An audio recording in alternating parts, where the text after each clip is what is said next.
Hello, everyone, and welcome to The Speakeasy. This is a podcast for bootleggers. This is episode 1, and joining me today, I have the newly promoted moderators, both Flames and Riot. Would you guys like to introduce yourself, please? This is Flames. Hey, everybody. My name's Joe. I'm from the UK. I live down near Cambridge. I'm like sat in my living room right now, where we've just had like a little chat for the last couple of minutes whilst Mike sets up the podcast. We have like a little loose agenda, so hopefully we can probably talk to you about some cool stuff. But it's pretty like unplanned, if I'm honest. I mean, it's like the first time I've heard these guys' voices like 3 minutes ago. So looking forward to it. Game of Thrones. You look like you're on Game of Thrones. Okay, and I am Riot. I am from the United States, and I am currently locked in my bedroom where my toddler child is acting like a zombie trying to get in. So if he does, we'll deal with it. Is your child of Joffrey? Flames has watched Game of Thrones for the past week. Oh my god, it's so in my memory. Making references everywhere. He's more like the mountain. He's like 3 and already almost 4 foot. Mike, stop being such a hound. I'm not going to just reference Game of Thrones the whole chat. Just to make you aware as well, I do have a small dog, and if it likes to bark at the window a lot, so if it does start barking, I do apologise in advance. Dire. Okay, so diving right into it, obviously you guys have been promoted to moderators this round. You are the moderator trainee. Yeah, moderator trainee. Yeah, sorry. we're in training. Yeah. Check the title. Obviously taking over from what was the old guard, the elite guard. So how are you guys settling into your new roles now? Well, I'm loving it. I think we got caught up to speed pretty quickly. Like Kyle was pretty good with us, right from day one. To be honest, like yeah. I was one of my like main worries or like concerns would be that we were just going to sort of get dropped in it. But actually, he's been like really awesome, like daily. So I think that pretty much made us settle in pretty quickly. I think we're getting on quite well. Yeah, absolutely. I think you expect it to be a lot of work, and then it's even more work than you thought. But it's rewarding. Getting the game cleaned up a bit, and it's a lot of fun. So I mean, touching back on the point you just made about moderator trainee, what is the actual difference between a trainee and an actual moderator? Do you have like certain rights that you don't have access to? We're not allowed to use Kyle's bathroom. Wait. I've been going in there number 2 for like 3 times a day. That's the mop closet. I told you that 3 times. Damn. Kyle's golden bathroom. I think it was just kind of a way to let us know that he could drop us on a dime if he wanted to. Moderator trainee, we're kind of being watched to see how we go. Because before that, Kyle really had very little interaction with us. Mm-hmm. And so he had to kind of take a chance. And I think, by making us trainees was kind of his way of saying, don't mess this up. Yeah, it's basically like a probation period, you'd think, wouldn't you? We have ankle monitors. I think one of the things that's a bit like, I suppose it must be difficult for him because there really is the skills that are sort of required for it. There really is like no way to test that before you start, like just because you've been like a good player or have a certain play style, or even if you've been like an HDO, it doesn't really like naturally progress you to have the right skills for a moderator really. So I think like it's so different to any other way of playing BL or like being involved in BL. Yeah, absolutely. That it's almost like, I think it's definitely like to have some sort of probation period is probably the right thing. So talking about, you said about having certain skills to become a moderator and you being unable to test them. What skills do you think you do need to get to that level with bootleggers? I think one of the reasons we got picked is we're both working professionals. Myself, I work for this is really exciting, a company that does government software such as tax or vehicle registration. Ooh. So I'm constantly working with secret information, about citizens, their tax information, stuff like that. We also do like financial registrations and a bit of tax sheet analysis, detection for fraud and stuff like that. And so I think just kind of looking for some professionals. Yeah. And I don't know. I Joe, think I guess some of the stuff, like the active community stuff, probably helped a little bit as well. Like we've both been involved in the buzz for quite some time. I think that's important. You have to be connected to the community still. Yeah.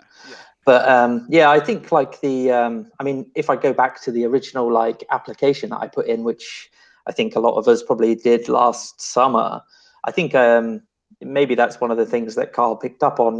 My current job is to do with software and implementation and all that sort of stuff, and pretty much similar to what Riot just said, really. Yeah. My application was just a 20-minute video of me doing karate. And, you missed 100% of shots you don't take. Now that you've said it, you've got to show us. You can't say it, not do.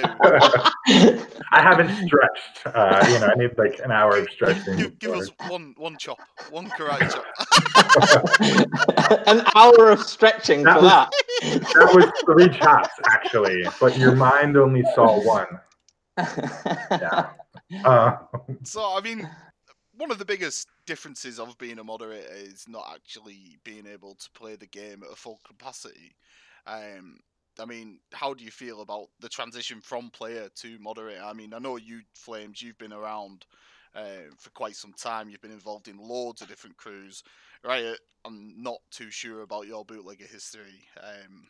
I just started playing 3 months ago. Really? Just no. I know that when you did get promoted to moderator, there was a lot of speculation on the forum about who you were, what your background was. I mean, now would be Ben. I think now would be a great time to maybe explain your Bootleggers history, give a little bit of insight to the people to who you actually are, while telling us about that transition from playing the game to then moderating the game. So, ironically, I've been here from very close to the beginning. Yeah. Just kind of. So I first started playing this game right when it started, a little later, and I found that was looking at different games at the time. I go in, I'm like, God, I can't do anything. There's so many players. There's these crews. I'm doing crimes. I can't do an OC. And so I see somebody in the forums that everybody's talking to, and I was like, a player who's well respected. They probably help out new players. So I message this player and I say, "Can I have some money?" What are you gonna do?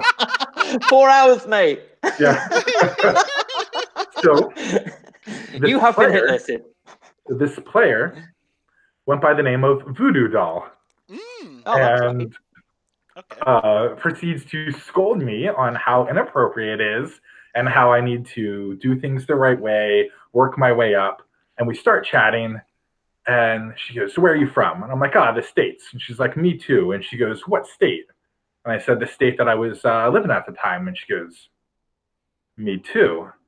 And I was like, "Weird. Well, I'm from this small little town called," I'm not going to give out her information. And she goes, "Fucking me too." And I was like, oh my God. Turns out we went to the same high school, knew some of the same people. She eventually let me in her crew, probably one of the most underrated crews, the Organized Crime Syndicate. I love that crew. And yeah. And so I was in the crew a couple weeks, finally saved up 400 gold, and I buy a slot machine for... Whoa. Hey, big spender. And all of a sudden I get this message, and they go, "Did you read the forums?" And I was like, "No." And they're like, "That's a dirty slot machine." I'm like, okay. I can't give up on my gold. They're like, "Hey, look, we'll give you half of it back, 200 gold. So I got a decision to make. Voodoo Doll's not online. And I'm like, you know what? They're not going to shoot me. I'm an organized crime syndicate. I'm protected by Voodoo. Everybody knows her. So I call their bluff, and I was like, hey, I'm not going to do it. You mess with me, you mess with Voodoo, you mess with all the organized crime syndicate, you know? And so I've been playing the game for a few weeks. I was dead 4 hours later, and I get this no 200 gold. Just Please lost it tell me all. Voodoo killed you. From Voodoo, she's like, what are you thinking? We're not that type of a crew, you know? Like, we don't have the means to. And I was like, ah. So that's kind of how I learned. And then her and I have been friends ever since. And kind of come here and there, you know, I don't think too many people play straight through. You know, Lifetime Times has some moments that take you away. Yeah. And I always came back, find myself on fun crews. The Supremacy had a lot of fun. We died a lot. Came back and started my own crew a few rounds later called Zombie Campaign. Was that your crew? Was that your crew? Yeah. Round 7? Yeah. Yes, that was, I ran Zombie Campaign. We had a lot of former mods in there, a lot of old washed up players like Rod and Andy. No, I love those guys. That was a lot of fun. And then joined EH for a bit and finally came back last round. I was with the Mickelsons for a bit. And then this round was kind of going to see what happened. And then this happened. And so it's been quite the transition. You know, you go from very like secret and kind of working underground to now you got to learn who everybody is and, you know, watch. And then if you want to tell your story, Flames, and then we can kind of get into what it's like being a mod. Yeah, like, so I think there seems to be lots of stories like this where there must have been some real or like organic growth in the game. Yeah. Probably around 2004, 2005, because all of a sudden it was like loads of people in my hometown, which was at the time was a town in Lincolnshire. And it was like everybody was playing it all of a sudden. And I know that there are little pockets of that everywhere. Yeah. And so, so I started playing, and my best friend is a guy called Martin, who was quite well known on the game. He's called Tinos. And so we lived just a few doors away from each other. So we played quite a bit. Is that how you pronounce it, Tinos? I've always said Tinos. No, it's Tinos. Tinos? Because originally his username was Martinos. Right. Yeah. But yeah, so my first... so my first memories of the game were probably, just playing with Martin. I think he was in a crew, Black Dragons. And then I think there was a couple of crews, the Eternal Circle and Eternal Eclipse, that sort of like joined together. And that's where I met probably back then, it was probably like my closest group. So that was like Damien Blackheart, Asilo, Valpaleo, and Slider. And there was a guy who ran a crew called Atelophobia called RTMFW. He was a pretty cool guy. And so I just back then it was just there was obviously so many like people online compared to how many there are at the moment, and it was just so much fun. It was just different to everything else I'd been playing.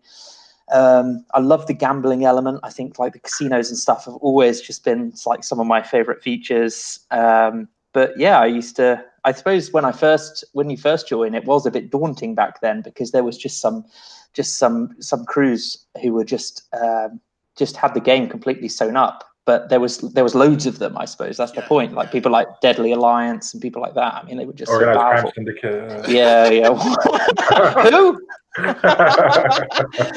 But yeah, I mean, like you fast forward a little bit, and so like I pretty much played solidly for years, and it's all the way through like uni and stuff. Always tried to get involved in the buzz and stuff like that. Eventually, I was an HDO a couple of years ago and the editor for a while. I think I created my own crew. I think I've only ever been boss of one crew, so I started one called the Chain Gang because I think busting is probably my favorite feature. Yeah.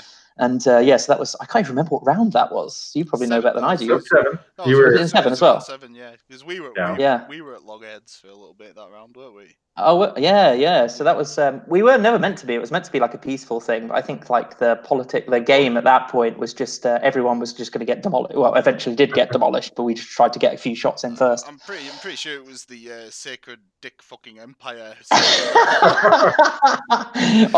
We should change their crew name right now.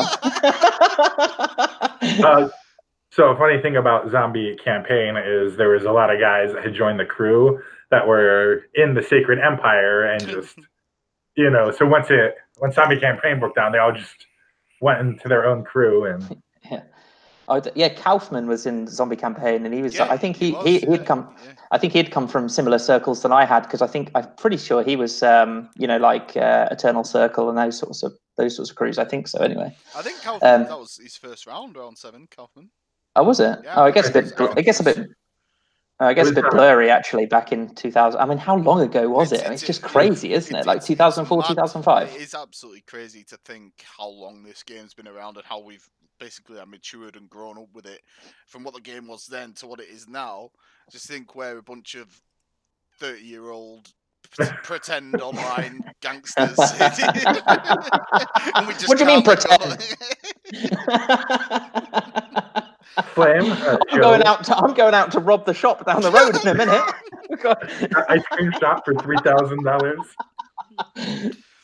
You can tell when Joe has a bad day at work. He comes online. I'm running a Russian roulette. Yeah. I strategically pick it so that the people that I've annoyed me are online at the time. Yeah. I'm trying to bait them in. I've had to convert the upstairs. I've had to convert one of the bedrooms upstairs to hold my 60,000 bullets as well. So there's no pretending here. 30,000 more and you can make a kill. Wow. It's too true. So obviously you've had these illustrious careers. We'll say illustrious. I think that's the correct word, maybe. Maybe not. Yeah, that was the joke I was making. So you're more. Anyway, you haven't said anything about you, really. Yeah, everyone knows about me. I don't need to say anything about me. I reckon at least a quick summary for those that don't. You've got to. So pre-round 7, I was a nobody. I was a bit of a forum whore, to be honest. My first crew was Peso Novantes. Do you remember that? Oh, yes. Basically, some player, I can't remember their name. There goes the dog. Penny, get down.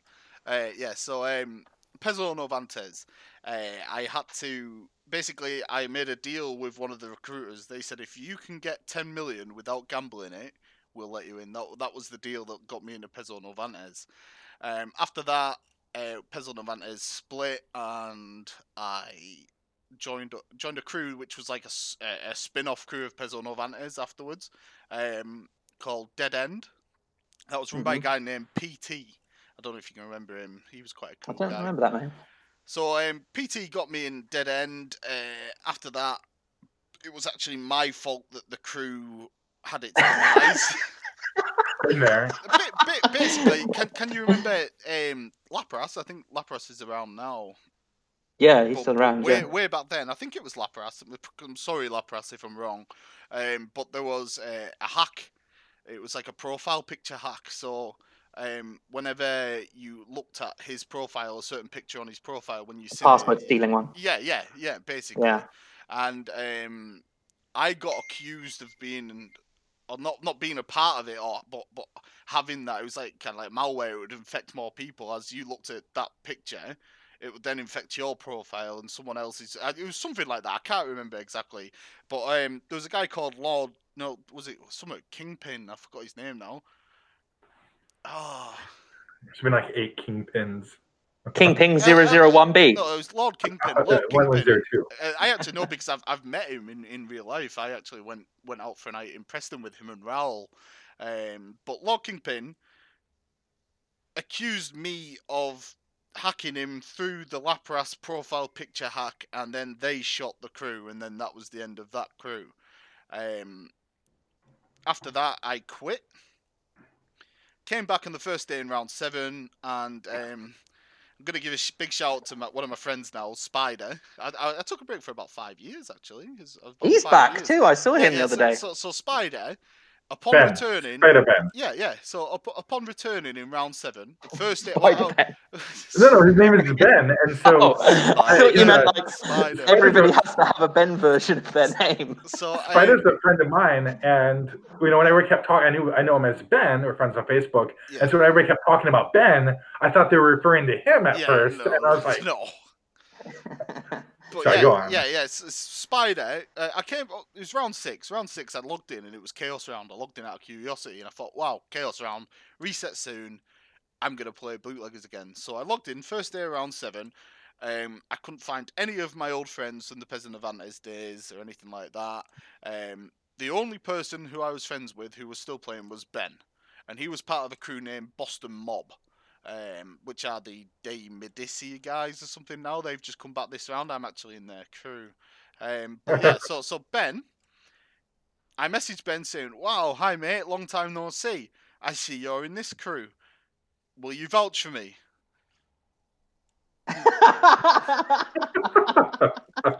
There's me, this guy who I've known for years, who I considered one of my good friends on the game.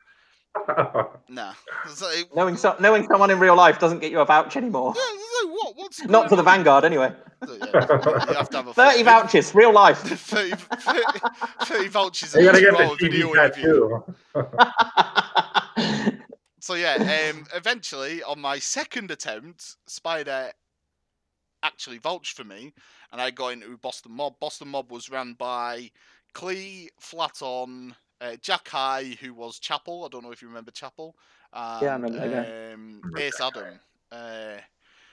We got incited by the Black Horde, an account named Gainer, who eventually joined the family. I've just been hit by nostalgia.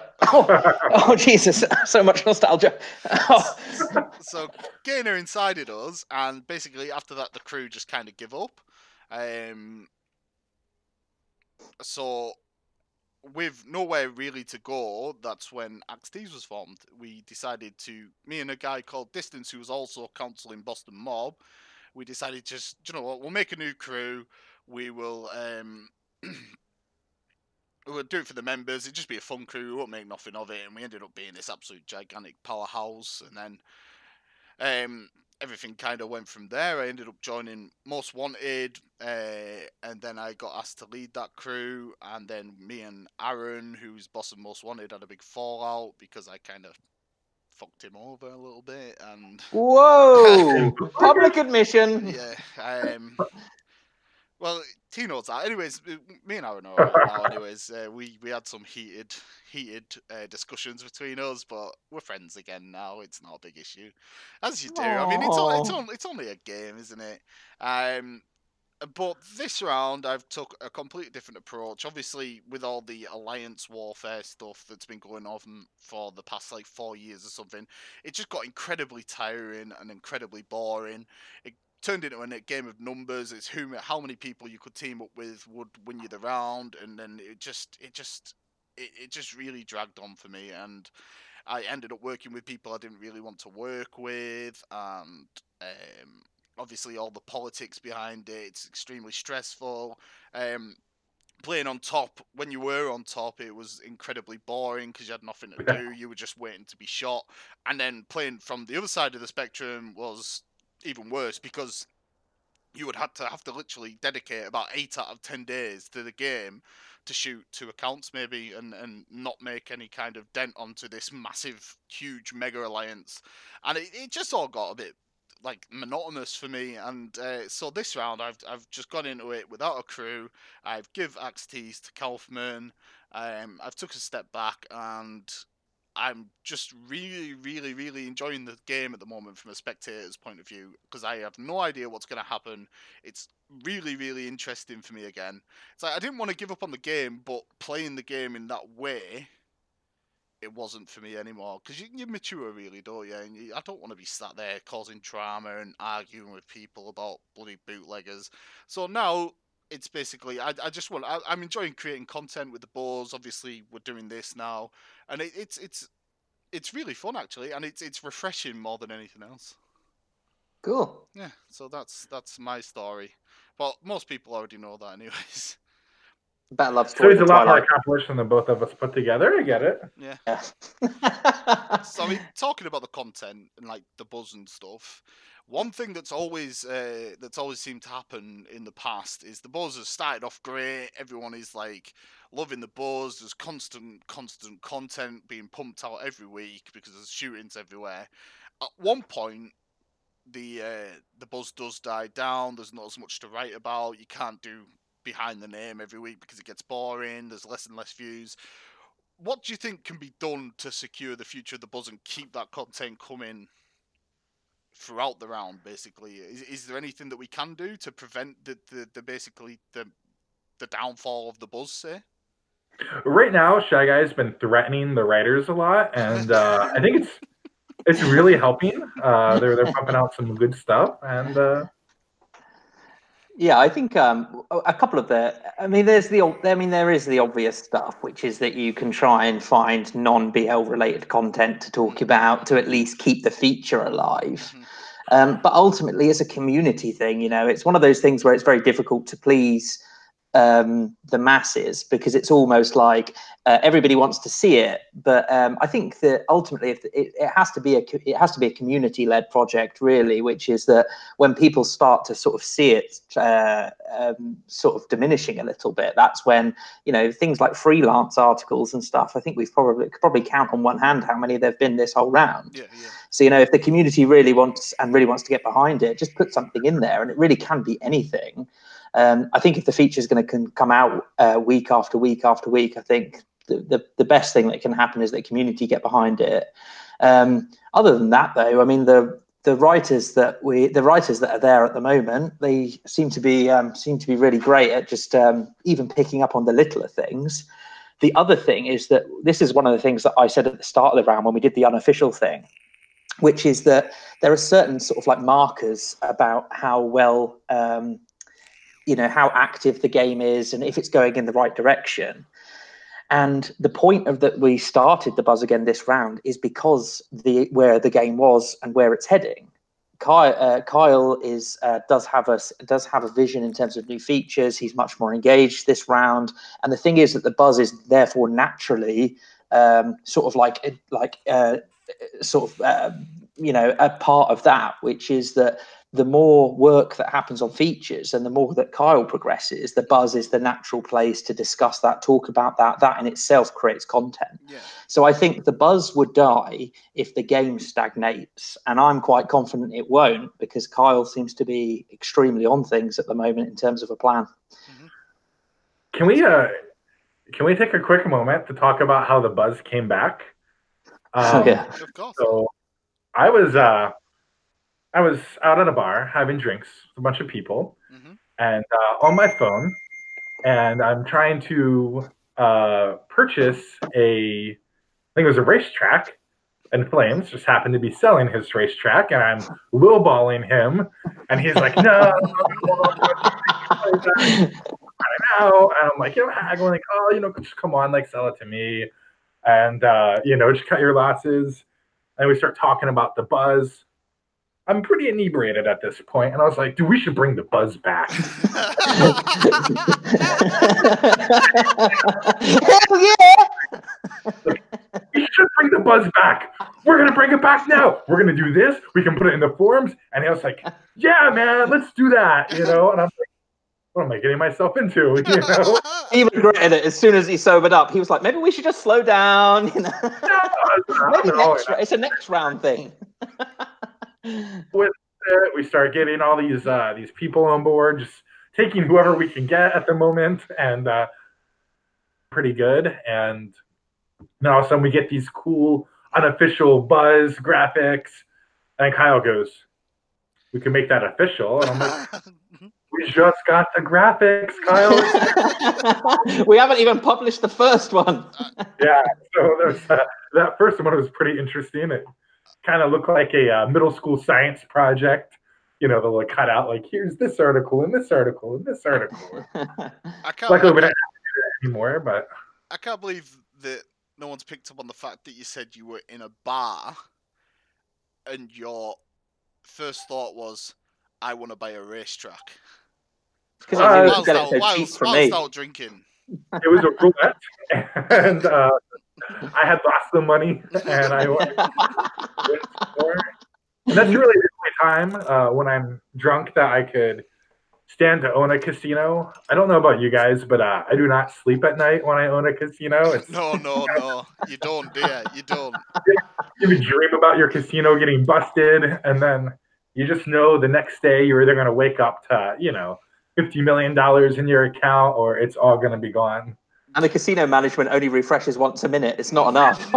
I've clicked the button like 43 times in that minute. It's like you start seeing like all these like $1 million bets coming in, $5 million bets, your bank account's going up. Oh my God, are they really betting $10 million on the slot? Where'd it go? Is that a glitch? Make a help desk ticket, quick! Hurry up and look at the casino. You see it belongs to somebody else. It's kind of like losing your girlfriend, and you see another guy, and you're broke after all of that. Like, she was such a dirty slut. This reminds me of the VDD days. That's terrible. That's a good thing we don't have to worry about that anymore. Yeah. Right, so on to a more serious matter. Obviously, we've spoke a little bit about this previously before we went live. Last round, not round X, but round 9.5, during the Christmas time, there's always been ornaments. During that period of time, I don't know if you guys were there or not, I don't think you were, there was a mass banning, say, of players who were apparently scripting ornaments. Do you know what ornaments are? Yeah, it was the little things they kind of pop up. And you'd just click them when they showed up. Yeah, so all these people got banned for apparently scripting the ornaments, and while some of the bans were justified, a lot of them weren't as well. And due to a lot of the ornaments not a lot of the bannings not being justified, it caused a little bit of an uproar within the community. Now the community were saying, look, this player haven't cheated. They don't cheat. They've never cheated. They're completely legitimate. So how can you ban them without showing us proof, basically? So the old elite guard, not BSF particularly, because he didn't speak much back then, but the likes of Mika, etc., they basically learned English, by the way. But go on. Pardon? And he's just learned English. Yeah. So the likes of Mika, etc., they basically just said, no, you're cheating, this is what's happening, you are banned, you're not getting anything back.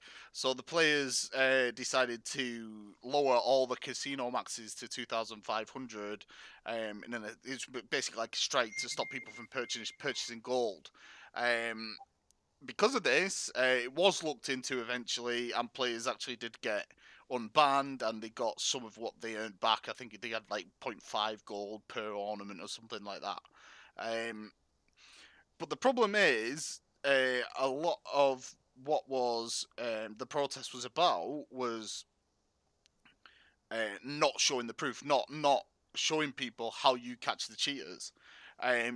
With regards to that, the tools themselves, obviously they were wrong. There was something in them that was wrong.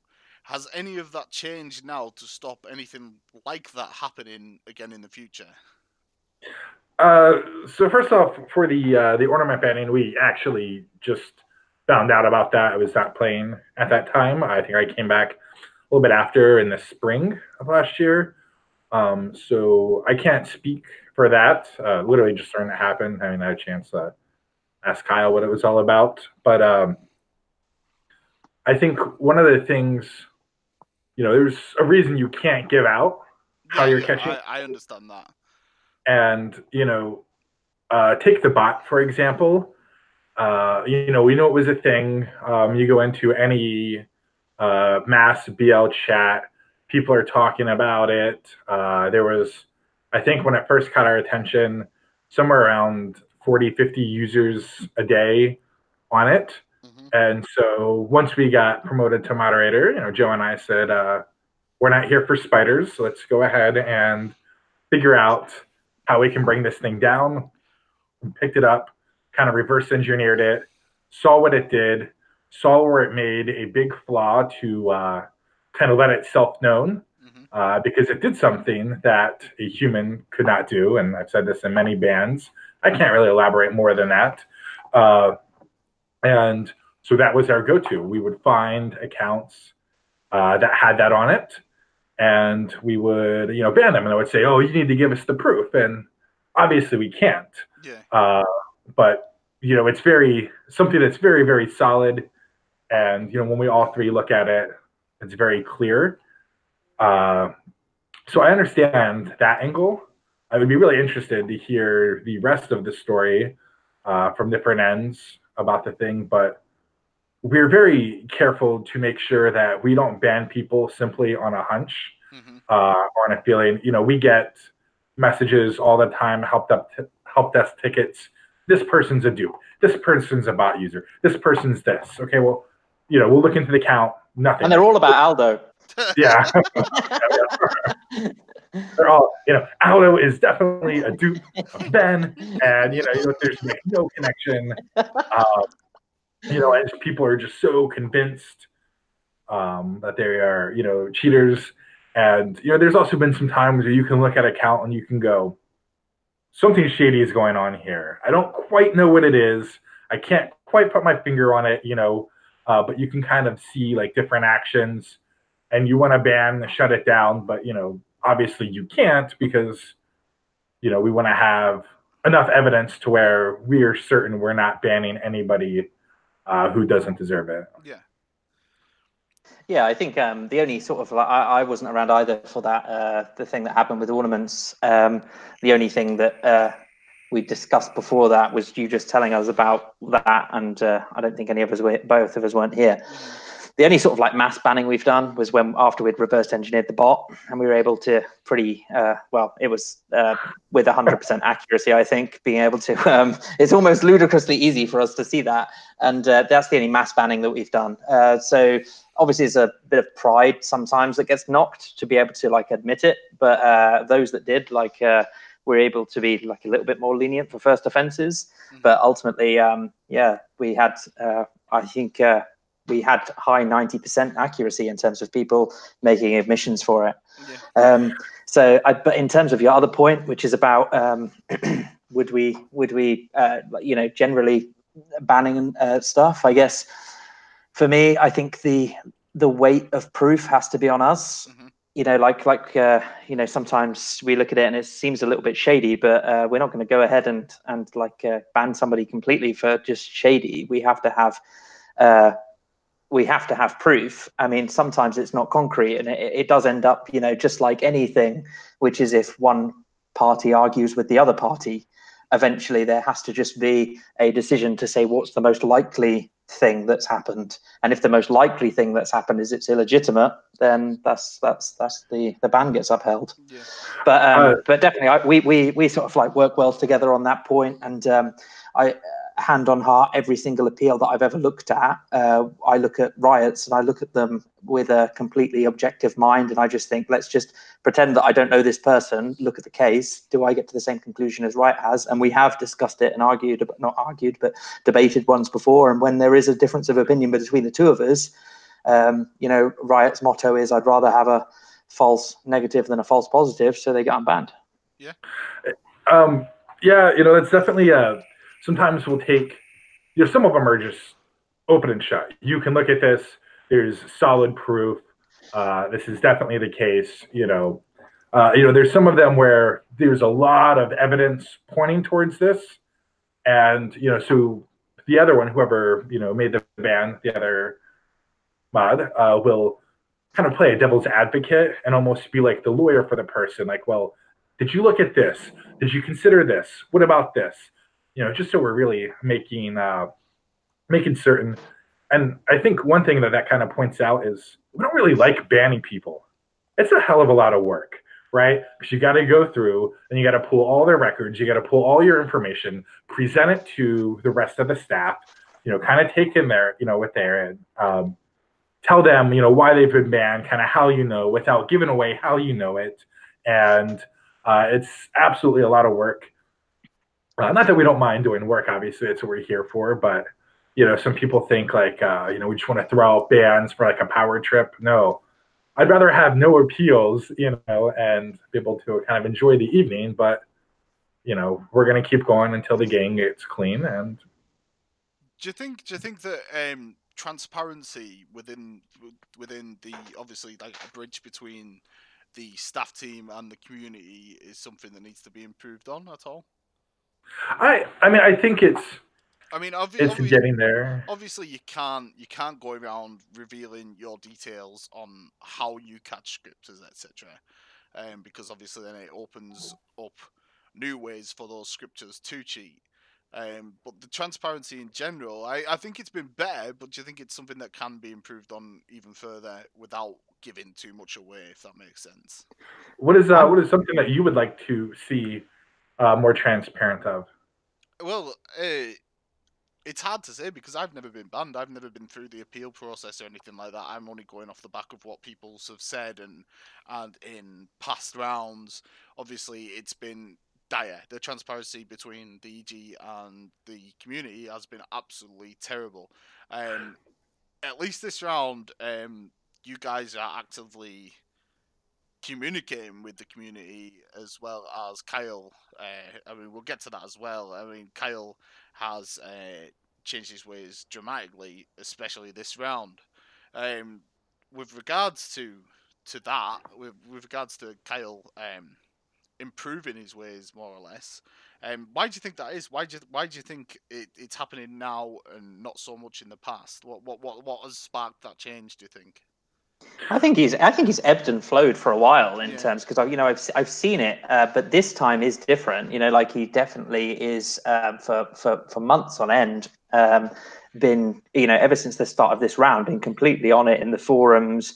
If it's any measure to go by, like our chat that we have, like our staff chat, he's in there every single day, giving us help, telling us what he's working on and all this sort of stuff.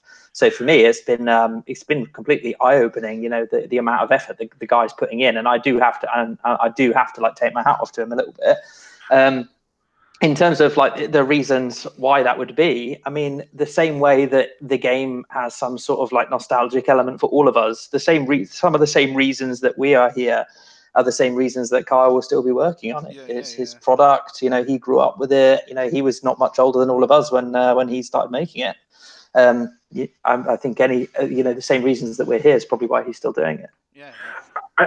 I think he's kind of, before there was a full moderation staff, they kind of ran all of the, kind of player interactions.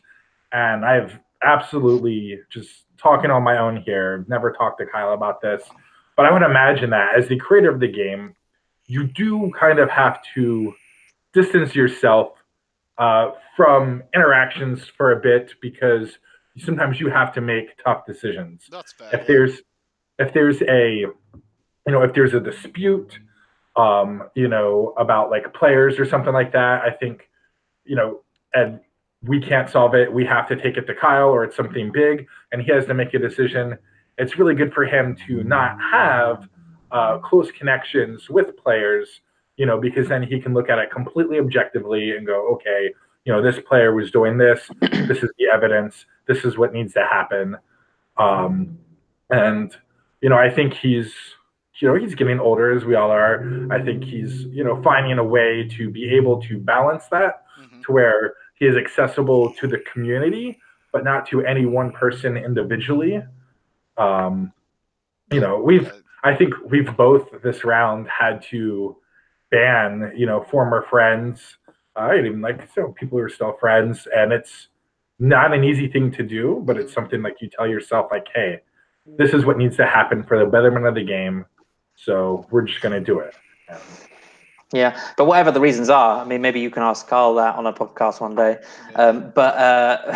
But whatever the reasons are, I'm just loving it. Like, I think this is probably the most engaged he's been. Yeah, the amount of small fixes, small adjustments, but also some of the community-led stuff. Like even games and stuff in the forums and stuff. He was in jail. New Year's Eve bus party. Yeah, he was in jail. I saw that. He busted someone out and he went in jail. And that's like unthinkable, isn't it? Yeah, maybe we'll let him answer the reasons, but I guess we can just all enjoy it. Yeah, absolutely. And I think the community has definitely seen him go from a zero to hero in this short amount of time. Because at the end of the day, this is all that they wanted, and now that he's doing it, I think he might have finally realised that he does need to just be that. I mean, he doesn't need to go overboard, but just be that little bit more interactive. And I think it's paying off for him massively because everyone appreciates it, everyone loves it, and I've not heard a bad word said about him this round. Yeah. A few things. You're talking about Kyle being in jail that I imagine people might wonder. As a mod, our cars still get discovered by the police. We do not have easy powers just to bust anybody out. We still go in jail. Just as Still much have as to do everybody capture else. for Dizzy. Yeah, we still do a lot of capture. So I have this mod bot that I just like to load so I can, go drink a beer and let it handle everything. And So capture, man. do you guys still play the game on your moderator accounts? Do you still do the auto burglaries, the crimes? Do you still? I bust, but not in bus parties because I don't want to earn the money off it. But yeah. I just I get people out of jail, and for some reason I collect rackets, and I have absolutely no idea why. I think it's because like. It must be some sort of OCD. I don't want to see the message for the money is gone. So I'm addicted to collecting rackets. It's like Clara. I think it was Clara last round. She set herself a goal of just making 100 million from crimes only. Yeah. While she was moderator. So I mean, do you do anything like that? Is there any little like perks or anything that you want to do while you're a moderator? No, not really. Nothing like none of the game's features. Like I think I did have to make like a big distinction between those things because it's not really fair, if we get involved too much. The only thing that it did have a bit of controversy at the start of the round, or when we first got put into staff, which is that if my travel timer and my OC timer is free, and somebody asks me, it doesn't matter who they are, I'll OC with them. It probably happens like once every couple of days. Yeah, it's like three times a day. Yeah, so maybe like once every couple of days, I'll just do an OC about whoever invites me to join. But yeah, other than that, so the busting, for some weird reason, the rackets, and if I get asked to join an OC, I'll do it. That's pretty much all I'm doing. Yeah. I don't do OCs because I just don't want to take I don't listen to people say, "Oh, you're helping these people out." Because it's really just like OCing with anybody else. We have no magical XP. When you're a moderator, I joined a booze run, and I really wanted to betray because it would have been hilarious, but I didn't do it. When you're a moderator, don't you keep your own rank and then you rank up individually like anyone else would? So like if you you became a moderator at thug rank, you'd be a thug, and if you carried on doing XP, you could essentially reach legendary Don. So I mean, it doesn't really matter if you OC with people, does it? In that respect, I'm not sure everyone knows about that, though. It's a bit borderline, like I actually can. I actually said in the topic weeks ago now that I could probably argue it from both perspectives that it could be wrong, but equally, I don't think it's doing too much harm. So, and the fact of the matter is that I said it at the topic at the time. If you ask me and I'm free, I'll do it. So it doesn't really matter who you are. So there's no real bias to it. I mean, there's. No, I was going to say I completely agree with you. There's no bias to it, but there's always those people in the threads like, the moderators are corrupt. That's kind of one of the things that you were talking about when you're talking about transparency. Yeah. Is you said, I've never been banned, but I've heard from people who were. And that's kind of one of the issues is that, we can't speak about bans. Yeah. Like, once it's done, it's done. History is basically being written by the people who were banned. And obviously, there's a lot of people who, it kind of hurts their ego or they think it's going to hurt their image because we've banned, some pretty big names. And this round, and, obviously they're the ones telling the story. Like I see in the chats, like, Riot basically puts a gun to his head to to people's head to make them just confess. Joking. Which is really funny because if you look at it, objectively, until this round, until we took over as moderators, everything was black and white. Mm-hmm. You cheated anyway, your account was banned, everything that you did was done. And we started seeing like, hey, look, here's an account, work their ass off to get to Legendary Dawn, and then that bullet event happened, and they tried the bot for a day.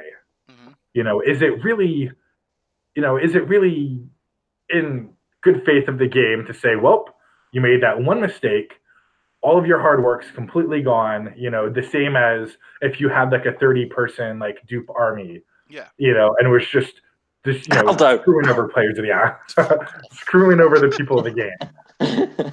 And so we actually came up with, in chatting with Kyle, something I really enjoy, slow timers. I'm sure you've probably heard of those, where we basically double, somebody's timers for a certain amount of days, depending on the offense. All right.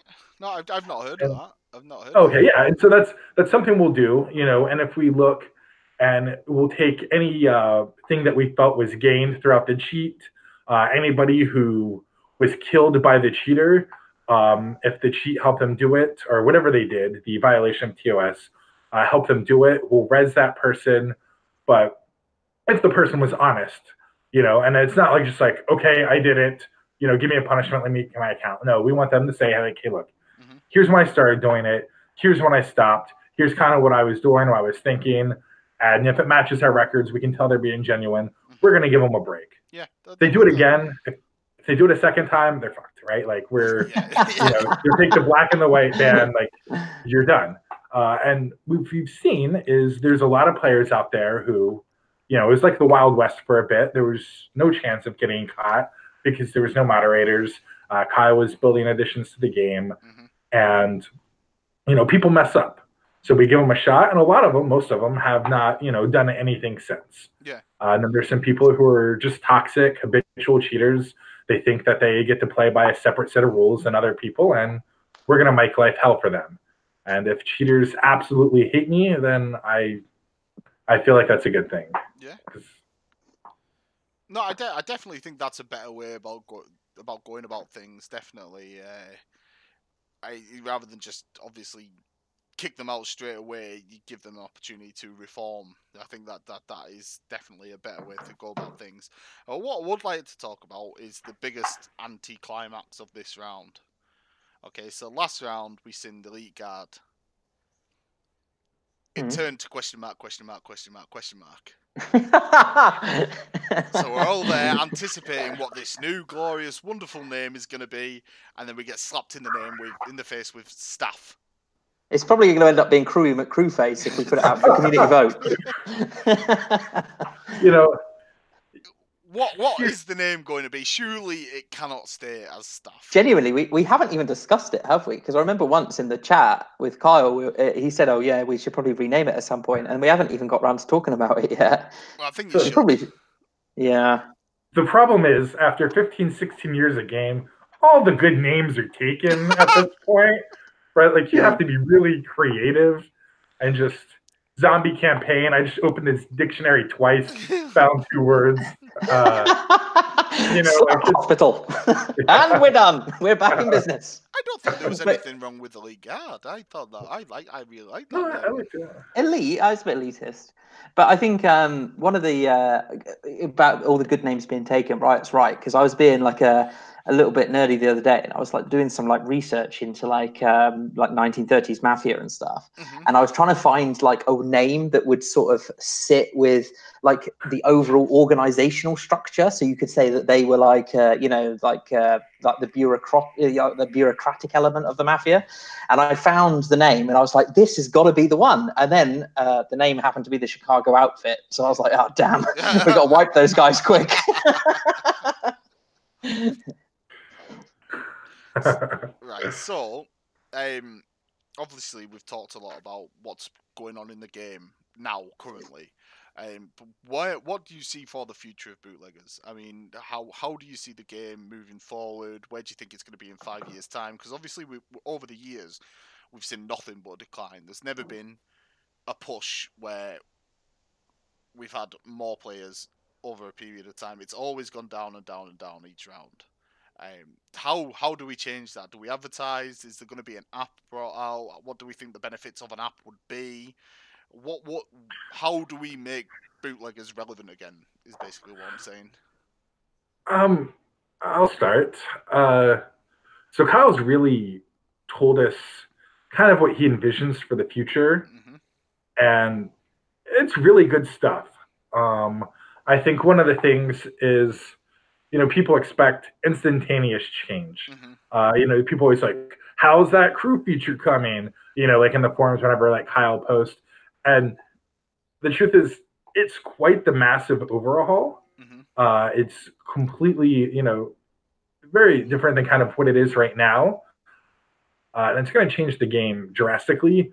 So it takes a lot of time to build, to test, to develop.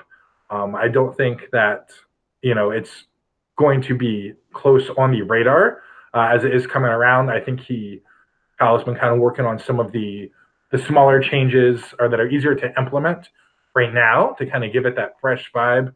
I think basically what it's going to do is the end game is going to be a lot more competitive, as in, it's more meaningful to be in a crew. Right now, it's kind of a king of the mountain type of thing. And so you get a bunch of crews that go, hey, there's enough room for us at the top of the mountain. We can just sit up here, set our bases, and, if we keep shooting the little people, the crewless people, it's not very noob friendly at the moment. No, I think we could all it's definitely not. Agree. And noobs are what make the game grow. Yeah. And so I think from what I've kind of gathered, and Kyle, maybe you'll kill me if I'm saying too much. I don't think so. Is it's going to be more of a king of the leaderboards. Yeah. And so you will be, bigger name crews will kind of be competing at each other for those top spots or kind of to move up in rank. Whereas, if I make a small little noob crew and I join, I'm not worried about the number one ranked crew. The number one crew is not worried about me. I'm worried about, maybe the 15th ranked crew, and I'm trying to crack the top 10. Like, that's my team's goal. Yeah. And I think it's going to be something that's going to be a lot more fun. It's going to give you a challenge, like goals to aspire for every day. And I don't think there's really any sense in making an app or doing some advertising until the game gets where it's going to be. Yeah, you've got to please the current user base first before expanding out to others. Well, I think you build the product that you want, and then you can start, advertising it, because right now, if we bring in noobs, they're just all going to come in here, start doing some crimes, and go, okay, who the hell is Ben, and why are you calling me that? Which just happens all the time. I mean, because there's like anybody who comes in and like, hey, I'm a brand new player, I'm really interested in this game, Hi, Ben. is met with disbelief by the community. So absolutely. I definitely do believe in where Kyle is taking this game. I think Joe and I are both extremely excited. I'll let you speak, Joe. Yeah, I mean, it's really like our place to say, because I think it was sort of like, but I think all of the things that I see people mention in the forums, like things like the advertising, the different platforms and all that sort of stuff. I genuinely think that is, like a potential future for the game. More players, more players, a complete overhaul in the way that, some of the bigger features in terms of like what we just spoke about with crews and stuff. But yeah, I think ultimately you have to put in place a product that's friendly for new players, and then get the new players. That's the natural, like you wouldn't do it the other way around. Absolutely. And I think I guess everything that we drew some comparisons earlier about the reason that why we're all still here is the same reason that Kyle's still doing it. So I mean, a lot of the things that we think about in terms of what the future will be, I think Kyle thinks those things too. Yeah, cool. All right, so we'll move away from Bootleggers now. We'll start to wind down the podcast. Just ask you some random questions about yourselves. So, both of you, what's your favourite food? What's your favourite drink? I love Chinese food. Yeah. Not like actual Chinese food, but like the way that Americans have completely slaughtered the culture of Chinese food and made it really like deep fried breaded chicken with Sweet sauces. yes, lots of sauces. Yeah. Absolute favorite. Drink? Yeah. What's your favorite drink? Jack and Coke. Oh, there we go. Yeah. I love it. I went to Greece and a bottle of like Jack Daniels was like, $30-$40. I'm there visiting my wife's family, but they had a lot of like Johnny Walker, which is Yeah. like a Scotch whiskey, and so Johnny Walker's nice. I like Johnny Walker. yeah. And you, Joe? So I think I'd probably say I like Mexican food quite a lot. So I'd probably say something like fajitas, enchiladas, anything like that. I mean, they're all fairly similar, aren't they? But anything like that, I think. Drink. I think are we talking alcoholic? Are we talking everything? Anything, whatever. I just love apple juice. Apple juice. I drink apple juice all day. I love it. I think it makes your pee smell funny though. Not as badly. Why are you smelling your pee? Well, you can smell it when you don't just shove your nose in the toilet, do you? When you urinate, you can smell it. It's not as bad as asparagus. Have you ever done asparagus? I'm having asparagus for tea tonight. Wash it down with some apple juice and then send some samples out. I'm sure my girlfriend will love that. Right, so, favourite movie? So I'm tough because movies is a massive part of my life, always has been. And so favourite is a difficult word because I think for me, it definitely depends like what mood I'm in. Yeah. So I am. That's a really annoying question. It's a really annoying answer. I mean, sorry, but I would say that a couple of my favorite. I'm going to have to give you a couple. I can't give you one. Pulp Fiction. That's mine. You've got the nail on the head. Oh, good. Yeah, Pulp Fiction. I really like Training Day. I think that's an awesome movie. Yeah. And I'd probably say I like the Matrix trilogy as well. Actually. Wow. Yeah. I would say my favorite movie is Jay and Silent Bob Strike Back. It is the capstone of Kevin Smith movies. And here you have this nerd, Kevin Smith, a huge Star Wars fan, comic book fan. And basically at the end of the movie, he's having a lightsaber battle dressed up as a comic book character against Mark Hamill, Luke Skywalker himself. And it's like he's created all these movies that just blend, they're all in the same universe and lead to this exact moment. It's brilliant, really. All right. Aldo, what's your favorite food and drink? Oh, God. I like Yorkshire puddings. Good. Good choice. He'll put that there north. With regards to drink, I drink it's like a more expensive version of Jack Daniels. It's called Gentleman Jack. I've seen it. It's a posher bottle. It's really, really nice. I drink that with Coke or on the rocks. Yeah. Favorite films: Pulp Fiction.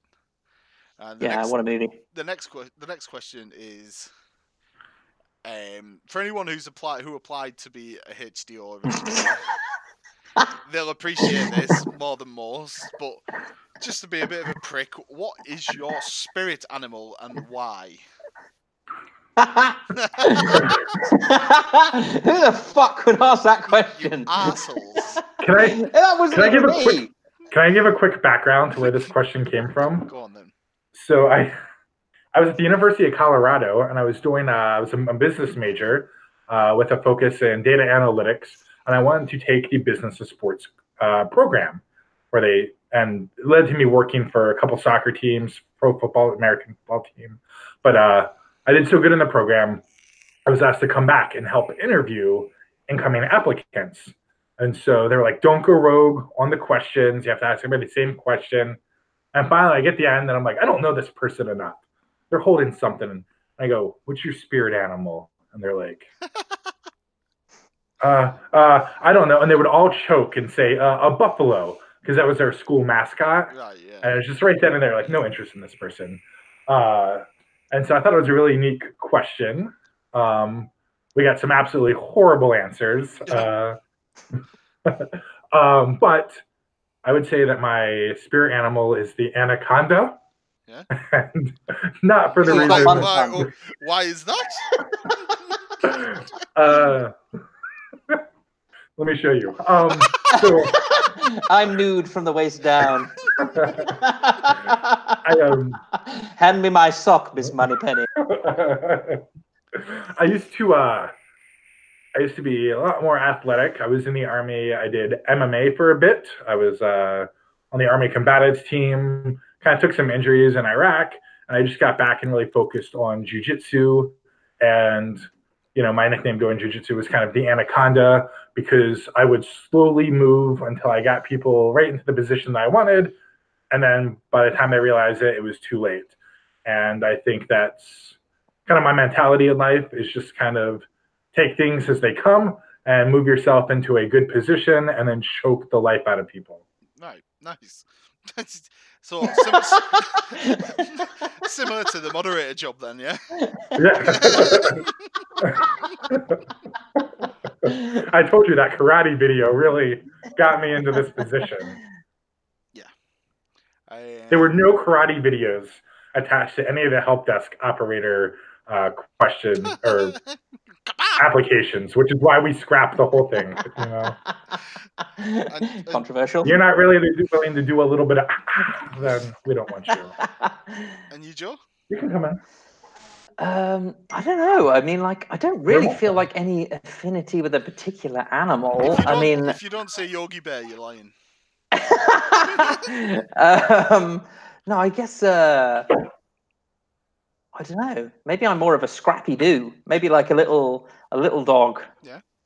A bit of a yapper one. Oh. Yeah, like your Penny. Yeah. Penny, come here. She don't want to say. I was going to show you Penny, but she's not interested. All right. Final question. Then we'll end the podcast.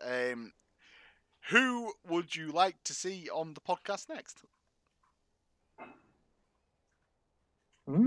That's an interesting one. And you can't say Ben, because that's the easy option. Can't say Ben because all three of Ben's are here. Yeah. I'm not coming back on this podcast unless it's with Ben. That can be arranged. I think it would be. So I'm gonna kind of expose myself here. Not like that. What? Get your anaconda out. I told you, it's a webcam. I can't help myself. When you're as like a moderator, you're so caught up in watching like these accounts, kind of looking through, like trying to find like methods of cheating, that it's really hard to stay focused on everything that's going on in the big picture of BL, the shootings, the stuff like that. So I think it would be really interesting to get two crew leaders, or just leaders from two different groups, that absolutely hate each other and hear both of their perspectives. Yeah. But I honestly, short of what I read in the buzz, sometimes like I'll get a message from somebody and it'll be like Voodoo Doll, and I won't even realize it because, her account name's changed, and I just do not keep up with this stuff. So I'm so focused on finding like cheaters and exploits and stuff like that. Yeah. All right. Do you have this, Flame? Is it just me? No, I get what you're saying. I think, I think some of the crew leaders could be cool. I mean, like I see some of the people that are generally like more active, I guess. What about the HDLs? Yeah, they'd be cool. Yeah, they'd be cool. And Bonzo. Yeah. Oh. Everyone's froze. Oh, sorry. Hello? We're back. We're back. We're back. Yeah, we're back. That's the one. That's the one and only technical issue. So I think Scarcio would be a good one. Yeah. Obviously, I want to see Kyle talk to you. So maybe we try and plant the seed to like Kyle to come talk to you. I don't know who would go for it, but we'll see. We'll see about that in a few more episodes. That would be interesting. That is something that I want to do. Yeah. I don't know if it got cut out, but I have some people I suspect of being dupes, and I'd like to bring them both on at the same time. And kind of go over their logs with them and see what's really going on here. Other than that, I could have, because you did message me that question. You said that you were going to ask that question. I didn't prepare for any of them, so I should have had an answer prepared for that one. I'll probably think of one when I probably get off this call. But there's probably a better answer, but I can't think of any. No, that's fine. So we'll wrap everything up. Get somebody some of the older players who've been around from the very beginning too. Yeah. Some of the bigger names. It'd be kind of fun to hear their stories of how they felt about the game as it's progressed. Some people who've touched a lot of the rounds. We could get a contrast of someone who's completely new to the game and then get someone who's like really, really old school, who's been there from the start, and see what the different perspectives are from both of those players. Okay, Discord just. We're back. Yeah, that's a sign. I feel like it's like that rapid. It's like that. Finish. Yeah. Did you hear what I just said? I didn't. Yeah. You're trying to find. I said we should get maybe a new player, someone who's completely new, and then I had that bit. With someone who is completely old school, who's been there from the start, and find out both of their perspectives from the game, and see how they think the game is, etc. I know Tough Nut was new last round, and he's been kind of half active this round. Mm-hmm. But he went from absolutely beginner to.